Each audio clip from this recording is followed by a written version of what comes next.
Jésus est le chemin, il est la vérité, Jésus-Christ est la vie, et il m'a sauvé. Nous allons lire quelques textes qui vont nous parler du moyen d'entrer dans le royaume des cieux. Et entrer dans le royaume des cieux, c'est entrer dans la vie qui ne se perd plus, dans la vie éternelle, avec un corps qui ne peut plus mourir, avec une âme rendue parfaite. Il faut tout cela. Le Seigneur s'en charge et nous allons voir ce qu'il faut de notre part lui apporter. Lisons dans Matthieu 6, la fin du verset 9. Voici donc comment vous devez prier. Notre Père, qui es aux cieux, que ton nom soit sanctifié, que ton règne vienne, que ta volonté soit faite sur la terre comme au ciel. Je m'arrête là. Vous connaissez cette prière qu'on appelle la prière dominicale, ou quelquefois simplement le Notre Père, et que tant d'hommes, tant de générations ont récité. Il y en a qui le récitent encore, bien que ce ne soit pas une récitation. Mais c'est un modèle de prière. Que ton nom soit sanctifié, que ton règne vienne, que ta volonté soit faite sur la terre comme au ciel. Nous lirons toujours dans le même évangile, au chapitre suivant, chapitre 7, verset 21. Ça a déjà été lu ce matin au culte. Ceux qui me disent Seigneur, Seigneur, n'entreront pas tous dans le royaume des cieux, mais celui-là seul qui fait la volonté de mon Père qui est dans les cieux. Mais celui-là seul qui fait la volonté de mon Père qui est dans les cieux.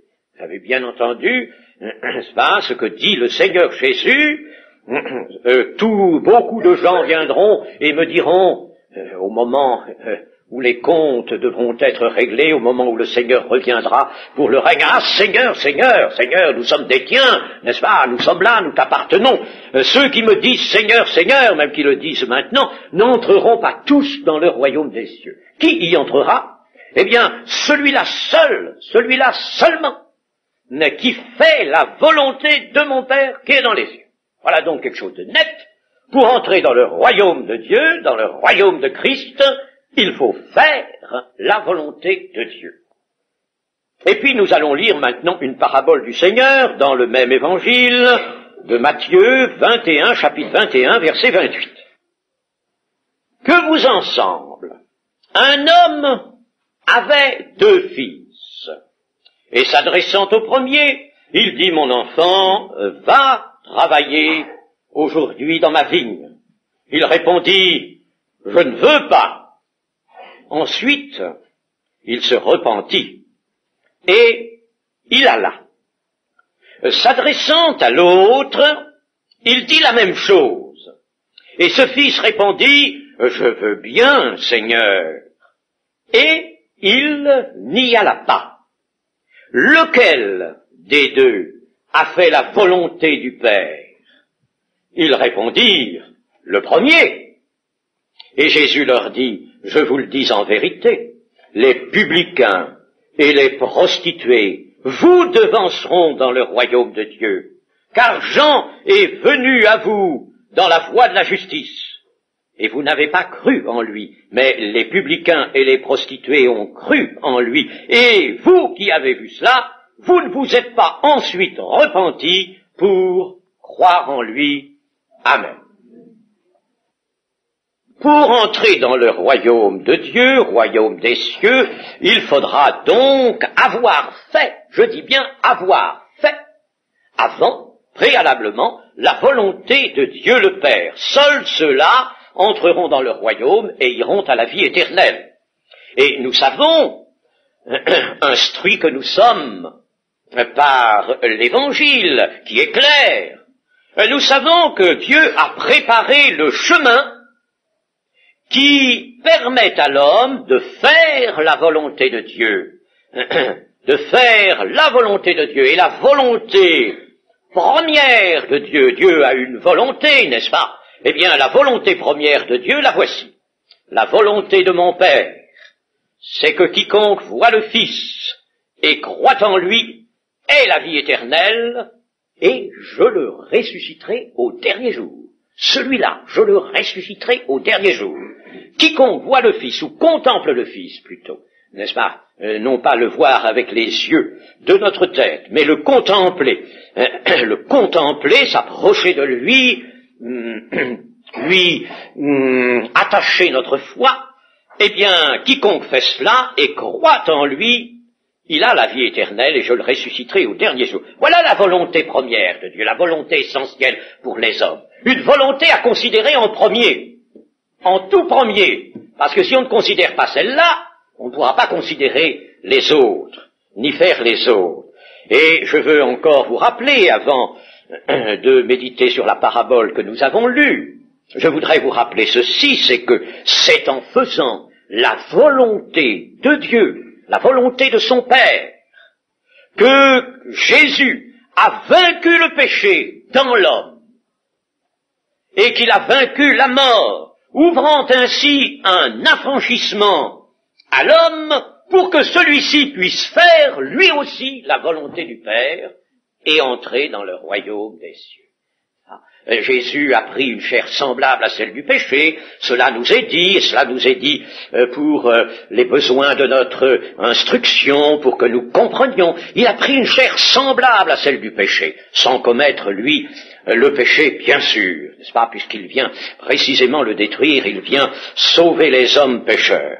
Eh bien, il a pris une chair semblable, et dans cette chair, qui était réfractaire, qui est toujours chez tout homme, toute femme, qu'il soit ou qu'elle soit, eh bien, dans une humanité semblable à la nôtre, réfractaire à l'obéissance à Dieu, eh bien, Jésus a réintroduit l'obéissance par les choses qu'il a souffert, comme nous le dit l'Épître aux Hébreux. Il a réintroduit, il a fait la volonté du Père, et c'est ainsi qu'il a refoulé le péché.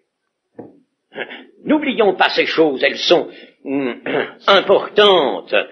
C'est en quoi la révélation de Dieu nous présente l'œuvre accomplie par Jésus-Christ. Eh bien, nous en arrivons à cette parabole, appelée la parabole des deux fils.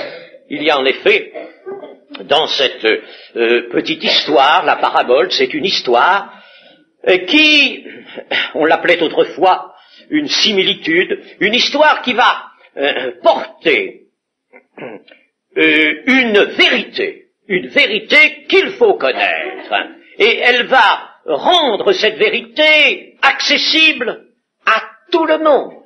Un homme qui a deux fils, et qui dit à ses fils d'aller travailler dans sa vie. Je ne sais pas qui pourrait dire, moi je comprends pas. Un homme, c'était un père. Un homme, un père. Bien sûr, dans cet homme, cet père, la transparence de la parabole est telle que nous voyons bien, n'est-ce pas, qu'il s'agit de Dieu, du Père, le Père. Ah oui, Dieu aime à être retrouvé, je dis bien retrouvé, car dans notre indifférence, dans notre frénésie à parcourir la vie qui s'ouvre devant nous depuis notre naissance, là, au cours de notre jeunesse, nous grandissons, nous bondissons dans la vie, nous voulons jouer du coude à coude, nous voulons arriver, tout ça, dans cette frénésie, à traverser ainsi la vie qui s'offre à nous. Nous pensons à nous, nous pensons aux choses de la terre, nous ne pensons pas à Dieu. On ne pense pas à Dieu, qui est un père, qui aime à être retrouvé comme un père, comme créateur, mais mieux encore que comme créateur, comme celui qui aime. Un père est celui qui aime. Surtout un père parfait, un père 3 fois saint. Il aime ses enfants. Il les aime, il aime ces créatures, et il leur prépare un héritage. Il leur prépare quelque chose d'excellent, de magnifique. Nous sommes à la recherche de quoi? De toutes sortes de choses qui vont périr, de toutes sortes de choses qui peut-être vont nous décevoir, vont nous manquer. Combien de gens ont manqué justement ce qu'ils poursuivaient avec avidité? Un homme qui est un père et qui aime et qui veut donner à ses fils un héritage. Et alors, nous voyons la parabole nous présenter ces deux fils qui, successivement, comparaissent devant leur père, et à chacun d'eux, le père dit, mon enfant, va travailler aujourd'hui, maintenant, va travailler aujourd'hui dans ma vigne. Et les réponses sont opposées l'une à l'autre. L'une, le premier fils, c'est non. Non, je ne veux pas. Le non suivi pourtant d'une acceptation de fait, le non oui. Quant à l'autre fils, c'est le oui suivi d'un non. Et ces deux attitudes opposées correspondent à deux destinées également opposées. Deux destinées opposées. L'une étant l'entrée dans le royaume éternel, l'autre étant la perdition. Entrer dans le royaume éternel ou perdition. Deux destinées. Il n'y en a pas d'autres. Il n'y a que ces deux-là, chers amis. Ce n'est pas la peine de chercher d'autres destinées que celle-là. Deux destinées, deux fils, deux catégories d'hommes au regard de Dieu sur la terre. Ceux qui écouteront et feront. Ceux qui peut-être diront oui, mais ne feront rien. C'est tout. C'est pas la peine d'envisager d'autres catégories. Il n'y a que celle-là. Il n'y a que deux attitudes possibles et deux destinées correspondantes. Va aujourd'hui travailler dans ma vigne. La vigne, dans la Bible, d'une façon générale, représente le peuple de Dieu, le peuple que Dieu s'est formé, le peuple que Dieu s'est acquis. C'était autrefois le peuple d'Israël, et c'est aujourd'hui ce peuple acquis qu'on appelle aussi Israël, l'Israël de Dieu, l'Église. Dans le prophète Ésaïe, au chapitre 5, il y a un cantique qui est le cantique de mon bien-aimé sur sa vigne, et la vigne, c'est le peuple. Le peuple, Dieu avait planté une vigne, et cette vigne représente le peuple. Et Dieu avait pour sa vigne un grand amour. Va travailler aujourd'hui dans ma vigne. Est-ce que c'est un ordre que le Père donne à ses fils? Non, pas du tout. C'est une confiance qu'il leur fait. C'est la confiance d'un Père qui partage son œuvre avec ses fils. Il leur accorde la liberté d'y aller ou de ne pas y aller. La liberté. Il leur laisse aussi la responsabilité. Bien sûr, des conséquences de leur choix. Liberté et responsabilité. Et la vigne, elle, ce n'est pas un lieu de travaux forcés. Ce n'est pas un lieu où l'on va subir un esclavage. La vigne, ce sera l'héritage des fils. L'héritage, mes amis. Le peuple que Dieu s'est acquis sera précisément le peuple du royaume de Dieu. Ce sera ce peuple qui régnera sur la terre. Et Jésus a dit dans les béatitudes, heureux les doux, car ils hériteront la terre. Ce ne sont pas les violents comme maintenant, les violents qui cherchent à hériter, à s'emparer de la terre, s'emparer des territoires. Ce sont les doux qui hériteront la terre. dans la parabole, l'autre parabole, celle qu'on connaît sous le nom de la parabole du fils prodigue, alors le père dit à ses fils, ce qui est à moi est à toi. Dit-il à son fils, ce qui est à moi est à toi.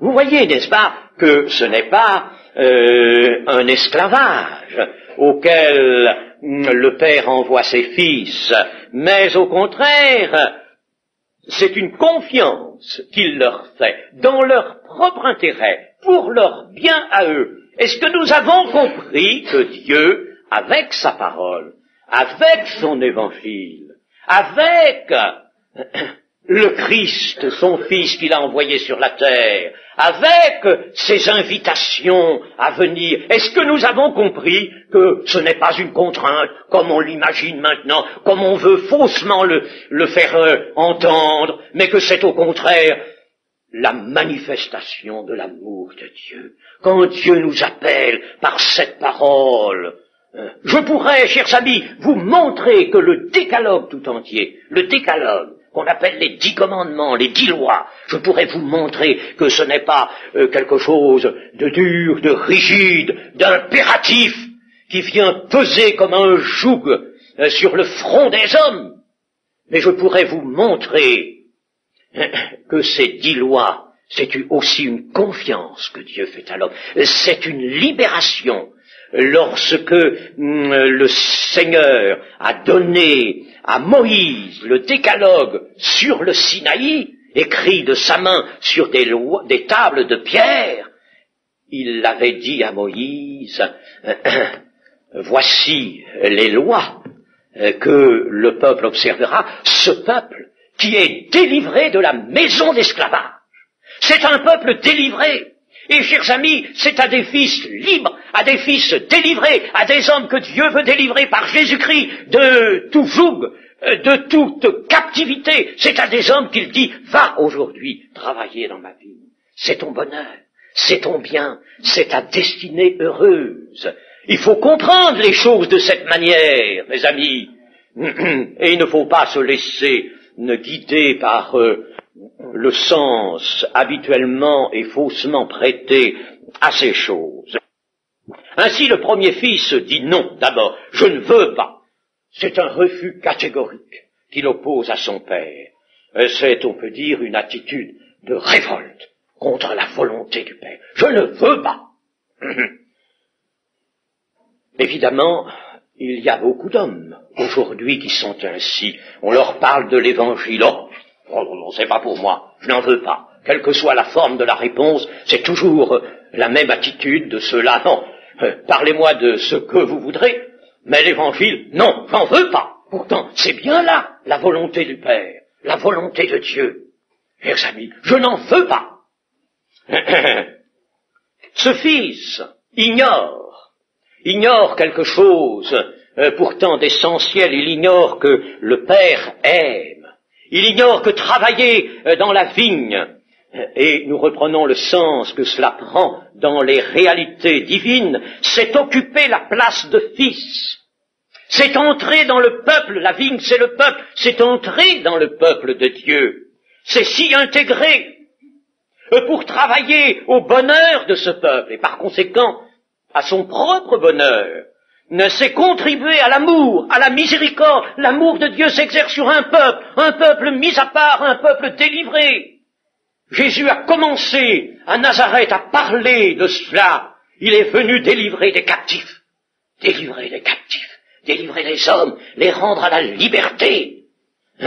C'est un peuple délivré. Chers amis, c'est ça qu'il faut comprendre de l'Évangile d'abord. L'Évangile nous donne la vraie liberté.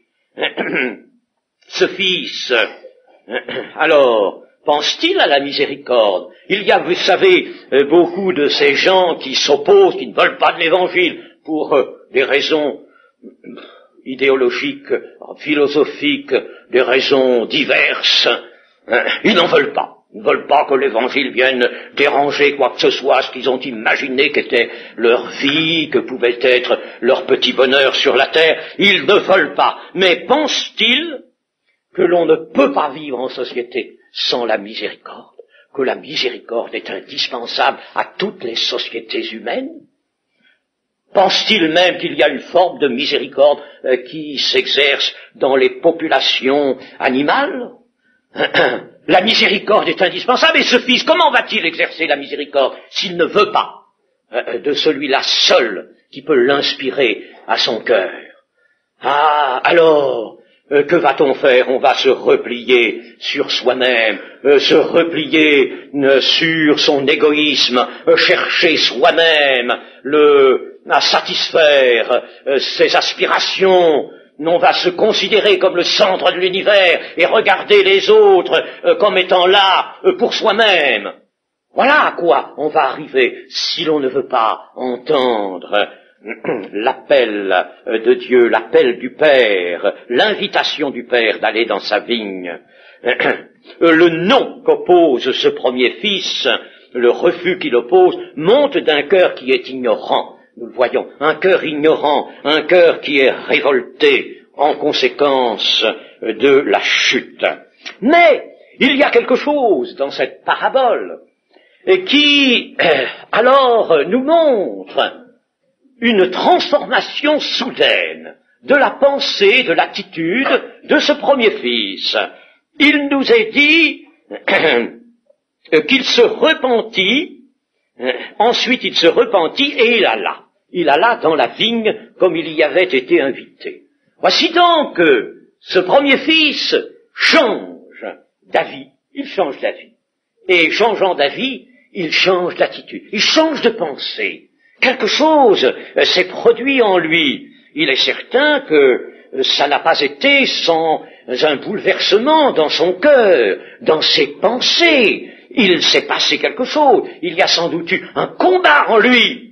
Je ne veux pas. Il voulait peut-être se maintenir à ce refus. Et puis, tout de même, dans son cœur, d'autres pensées sont venues, se sont présentées à lui. Mais si tu y allais pourtant, si tu y allais, ton père te le demande. Il ne te l'a pas demandé pour ton mal, pour ton malheur. Il te le demande selon son amour. Il se repentit. Ah, chers amis, tout à l'heure, nous avons parlé de cœur repentant. L'Écriture nous parle de repentance. Repentance est un état, en effet, par lequel Dieu désire que tout homme passe. Et, chers amis, je puis vous dire une chose, c'est pas la peine, n'est-ce pas, de ne pas donner toute clarté à la vérité, au message de l'Évangile. Il est impossible d'être à Dieu sans passer par cet état de la repentance. La repentance qui n'est pas une pénitence. Il y a certaines théologies, n'est-ce pas, et qui ont travesti l'idée de repentance en faisant une pénitence. La pénitence, il y en a une pour le péché, c'est Jésus mourant sur la croix. C'est le Fils de Dieu, là, pendu au bois, comme il est dit, pour expier le péché. La voilà la pénitence. Mais le pécheur qui est sollicité par Dieu n'a pas de pénitence à subir.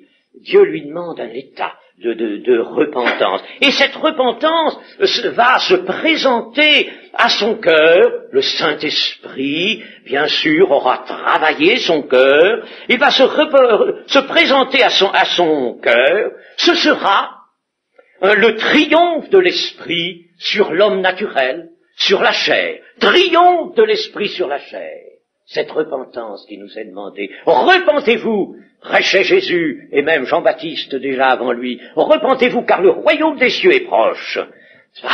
Passez par cet état merveilleux où soudain, vous allez voir qu'en effet, vous n'avez jamais fait la volonté de Dieu. Qu'en effet, vous vous êtes toujours insurgé contre ce qui était la volonté de Dieu. Vous avez marché à votre gré, selon les directions montées de l'homme. D'où venaient-elles ces directions? Oh, c'était l'esprit de la chute à travers l'homme naturel, à travers la chair, et qui venait vous diriger vers tout ce qui était opposé à la volonté du Père. Et voici que l'esprit montre cela, et le cœur repentant voit son péché.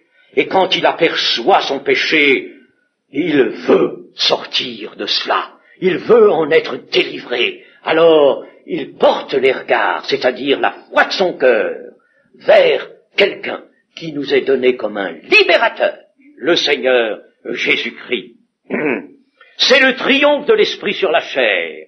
La parole du Père. Va, mon enfant, aujourd'hui travailler dans ma vie. La parole du Père travaille ce cœur. Ah, elle affouille ce cœur. Et voici que c'est elle qui amène dans ce cœur ce moment d'heureuse repentance. Car c'est un heureux moment. C'est un heureux moment. Et ce fils qui se repentit, se convertit par conséquent à faire la volonté du Père. Il va faire la volonté du Père. Il va à la vigne, son cœur, sa foi, l'a poussé à cela, l'a remis sur la voie, je prends une expression qui figure dans notre texte, la voie de la justice. Celle que Jean venait déjà annoncer sur la terre, la voie de la justice. Alors, il est remis sur cette voie de la justice, et cette voie de la justice est la voie de la vie véritable. C'est la voie où l'homme trouve la vie. La voie de la justice, c'est la voie de la vie. Il est remis donc sur cette voie. Il a trouvé la vigne, il a trouvé le peuple de Dieu, le royaume de Dieu. Il en sera. Il sera du peuple. Il sera de ce peuple acquis. Il sera du royaume de Dieu. Voilà qui est merveilleux, chers amis. Vous voyez comme Dieu nous présente l'accès à la vie éternelle, l'accès au royaume de Dieu. Mais voyons le second fils.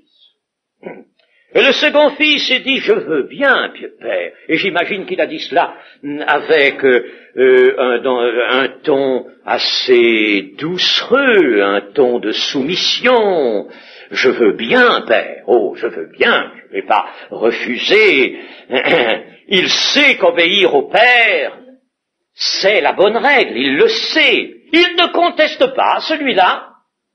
Mais voici qu'il se trahit. Il se trahit. Il trahit son bonheur. Il se trahit. Il a vu dans l'invitation du Père un ordre. Il a vu une contrainte. Et librement, puisqu'il est libre, puisque tout homme est libre, Dieu laisse à tout homme la liberté. Il ne peut pas y avoir d'amour hors de la liberté. Soyez tranquille, pas de contrainte. Dieu n'a jamais exercé de contrainte et n'en exerce pas. Personne ne vous force. Et même, il faut le dire souvent, n'est-ce pas, nous qui annonçons l'évangile de Jésus-Christ en vue du salut de chacun, de ceux qui croient, eh bien, nous devons le rappeler. Jésus a dit même à ses apôtres, et vous, les 12, vous ne voulez pas aussi vous en aller comme les autres? Si vous voulez partir, partez. Je ne vous retiens pas. Il faut que ce soit par le cœur. Il faut que ce soit par une acceptation de la foi des cœurs que l'on reste et que l'on vienne à Dieu. Mais ce fils a vu une contrainte. Il voyait sa position de fils comme celle d'un esclave. C'est en ce moment que, justement, le diable a troublé tous les cœurs de l'homme avec les théories modernes. On ne veut plus d'autorité, on ne veut plus de morale, bien entendu, on ne veut plus de ce qui est ancien. Alors, l'évangile, la parole de Dieu, c'est encore de la morale, cela, on n'en veut pas. On considère la parole de Dieu comme un ordre, comme une contrainte, comme quelque chose qui va être lourd à porter. C'est faux, c'est faux. Cela, c'est une représentation de l'ennemi de nos âmes. Ce n'est pas du tout cela, l'évangile, pas du tout. Il voit donc sa position de fils comme celle d'un esclave. Il oublie tout de l'intention. Tout des sentiments du Père, tout de son amour, tout du bien que le Père veut lui faire. Il oublie tout, il voit un ordre. Il ne veut pas obéir, il ne veut pas soumettre. Il a dit oui parce qu'il savait que c'était ce qu'il fallait faire. On lui avait appris sans doute à dire oui. Alors il dit oui, mais il ne veut pas, il se révolte celui-là, et il reste dans sa révolte. C'est quelque chose de très, très grave. Et nous pourrions peut-être dire ceci de ce deuxième fils, en nous reportant à Romains chapitre 7. Romains chapitre 7, verset 7. Que dirons-nous donc? La loi est-elle péché? Il s'agit de la loi de Dieu. Est-elle péché? Loin de là.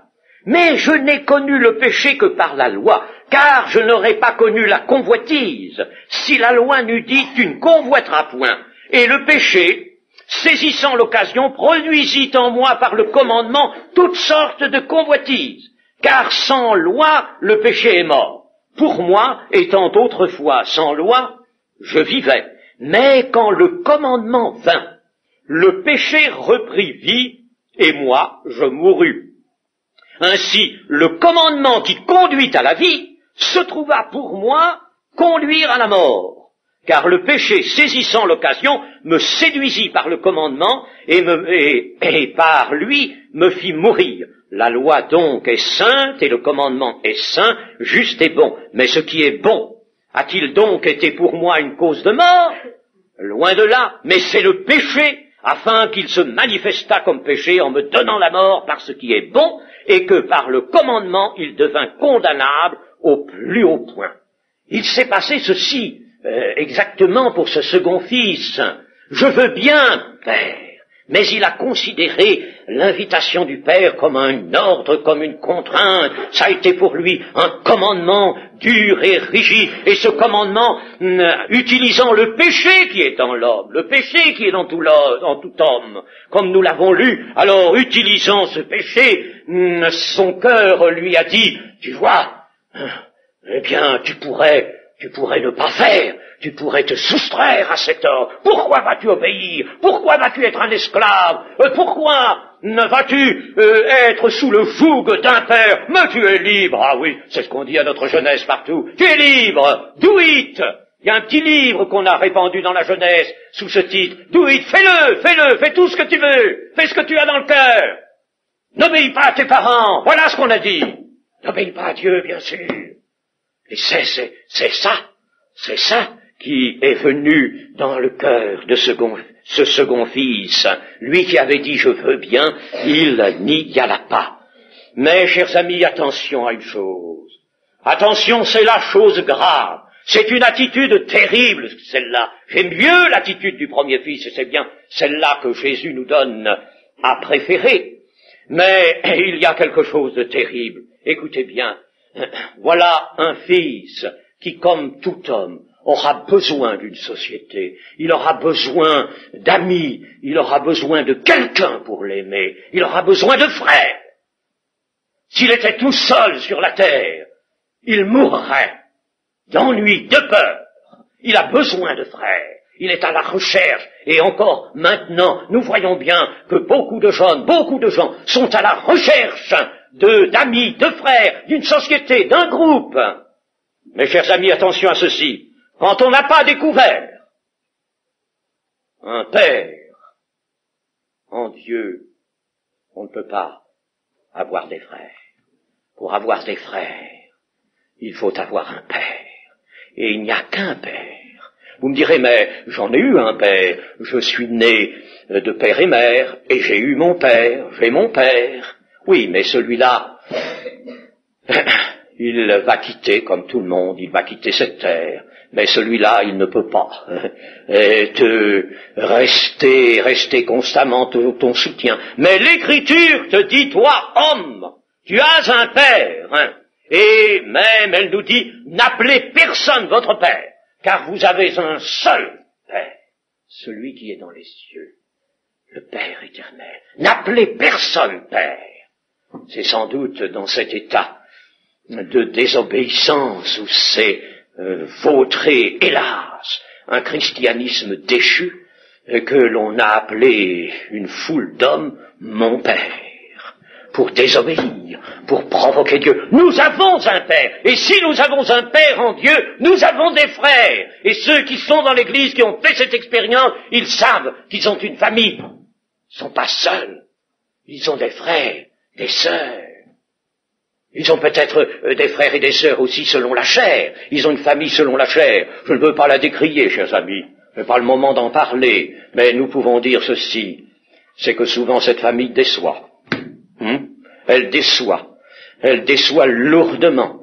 Mais nous avons une famille spirituelle. Parce que nous avons un Père. Découvrons un Père en notre Dieu.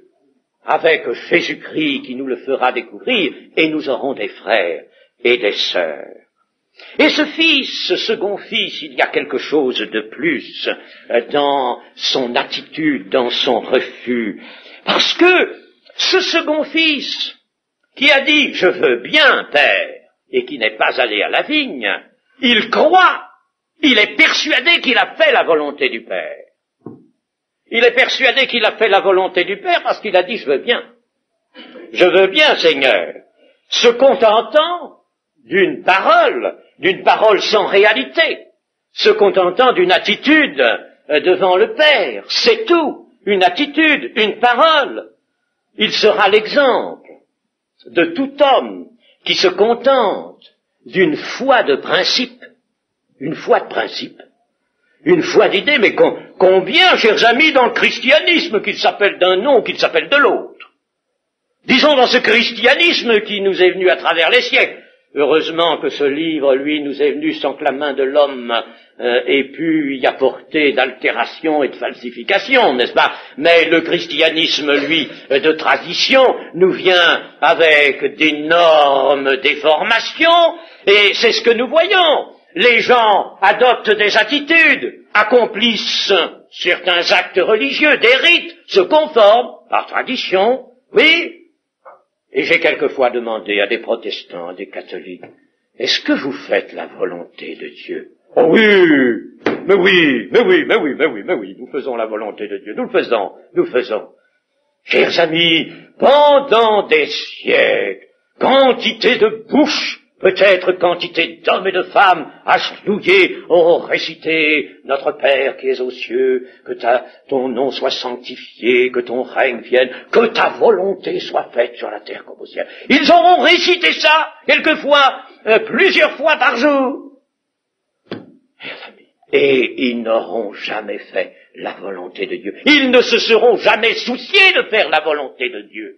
Chers amis, si l'on reste attaché à ce qu'on croit être la religion, si l'on reste attaché à ce qu'on imagine pouvoir satisfaire Dieu sans avoir pris connaissance du message, sans s'être laissé instruire par l'Évangile, eh bien on en est là. On s'imagine avoir fait la volonté de Dieu. Parce qu'on a dit je veux bien, parce qu'on a dit moi je refuse pas. Combien de gens m'ont dit mais je crois qu'il y a un Dieu, mais oui. Et ils m'ont dit mais je crois que Jésus-Christ est son fils, mais oui, il est venu sur la terre, mais oui, je crois tout ça. Et que font-ils? Ils vivent à leur gré. Ils ne font rien de la parole de Dieu. Il faut croire vraiment au Seigneur Jésus. Il faut accepter sa parole. Il faut se repentir comme nous l'avons vu. Ils n'en font rien. Absolument rien. Et ils croient avoir fait la volonté du Père. Il y en avait de cela devant le Seigneur Jésus dans cette génération qui fut celle de ses contemporains. Il y en avait devant le Seigneur Jésus. Et à cette génération, ils disent et ne font pas. Et les pharisiens croyaient aussi, eux, avoir fait la volonté de Dieu. Croyaient. Quand Jésus leur dit, vous avez pour père le diable, à des hommes religieux, à des membres du peuple de Dieu, Jésus disait ça, vous avez pour père le diable? Ah non, nous avons Dieu pour père. Non, parce que si vous aviez Dieu pour père, vous feriez la volonté de votre père. Mais vous faites la volonté du diable, et c'est le diable qui est votre père. Ces paroles étaient redoutables, chers amis, mais pourtant, c'est la vérité, et c'est l'attitude de second fils. Il croit avoir fait la volonté du Père. Ce fils n'entre pas dans la vigne, il n'entre pas dans le peuple de Dieu, il n'entrera pas dans le royaume de Dieu. Et c'est là quelque chose de terrible. Et notre cœur devrait être affligé devant tous ceux qui ont l'attitude de ce second fils. Ils n'entrent pas dans le royaume de Dieu. Ils n'entreront pas, Seigneur, Seigneur. Pourquoi n'entreront-ils pas? Parce qu'ils ont dit, je veux bien. Parce qu'ils ont cru faire la volonté de Dieu, mais ne l'ont pas faite, en vérité. selon l'Évangile, guidés par la parole de Dieu. Eh bien, chers amis, vous voyez que ce qui est préférable, et le Seigneur nous l'a dit dans cette parabole même, lequel des deux a fait la volonté du Père? Ils répondirent tous le premier. Et tous ceux qui répondaient, c'était précisément ceux à qui le Seigneur montrait que l'attitude du second fils était une attitude qui correspondait à la perdition.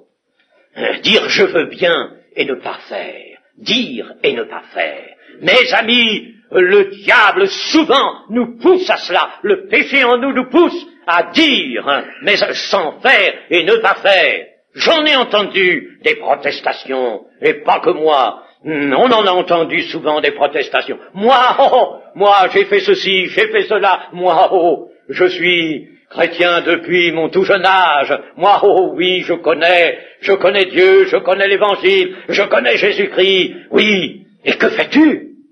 Rien de ce que l'Évangile te demande. La chose la plus simple, la volonté première de Dieu, tu ne l'as pas faite. As-tu contemplé Jésus?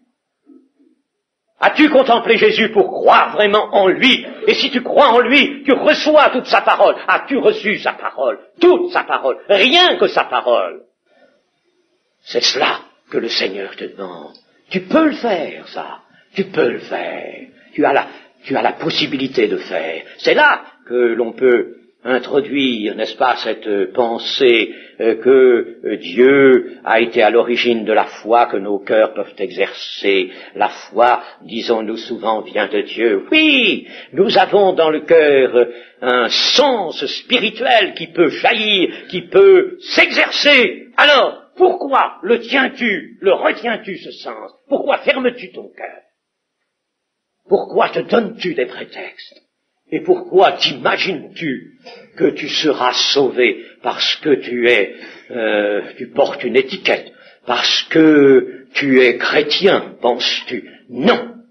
Tu seras sauvé si tu as vraiment entendu la voix de ton Dieu, si tu es venu vers lui, si tu as laissé le Saint-Esprit te révéler ton péché, si tu l'as vu ton péché dans toute cette masse, dans tout ce caractère qu'il a, mais il y a, chers amis, des hommes et des femmes qui se sont vraiment repentis par l'action de l'Esprit en eux, et qui en une minute ont vu avec effroi l'énormité de leur péché. C'est Pierre, par exemple, qui s'écroule aux pieds de Jésus, et qui dit « Retire-toi de moi, Seigneur !» car je suis un homme pécheur, retire-toi, tu ne peux pas rester à côté d'un homme comme moi. Toi qui es saint, toi qui fais les œuvres de Dieu, les miracles de Dieu, tu ne peux pas. Et le Seigneur Jésus ne l'a pas repoussé. Je ferai de toi un pécheur d'homme. Ah, mes amis, comprenons ces choses. Comprenons ces choses, le temps est court. Nous avons cette semaine pu rappeler combien le temps est court, car les signes, la société humaine elle-même nous crie par son, on peut dire, sa manière d'être, de penser, d'agir, par plutôt ce glissement effroyable qui est le sien vers l'abîme. Alors, cette société nous dit, Dieu ne va pas tarder à dire, c'en est fait. Le dernier moment va venir, le Seigneur Jésus va revenir, et la grâce n'a qu'un temps. La grâce que Dieu fait n'a que le temps de sa patience. Pendant toute sa patience, le Seigneur fera grâce. Il veut des hommes et des femmes qui reçoivent en leur cœur l'Évangile. Il fait grâce, il pardonne les péchés. Il pardonne, il donne la joie, il donne la paix, il donne l'éternité. Mais il faut faire comme le premier fils, parce qu'on peut dire que tous, nous avons dit d'abord, je ne veux pas. Je suis persuadé que tous ceux qui sont chrétiens ici savent bien que pendant une partie de leur vie, ils ont eu cette attitude, même s'ils ne l'ont pas formulée, oh je ne veux pas, ça ne les intéresse pas, c'est pas. Peut-être ont-ils un peu plaisanté, ri quand ils ont vu des gens aller constamment à l'église ou prier, ou oh, ça ne les intéressait pas, ils avaient autre chose en tête, autre chose en vue. Puis un beau jour, si, ils y sont allés à la vigne, ils y sont allés, ils se sont repentis, ils sont allés au peuple de Dieu, ils sont dans le peuple de Dieu. Maintenant, ils sont là, dans le royaume.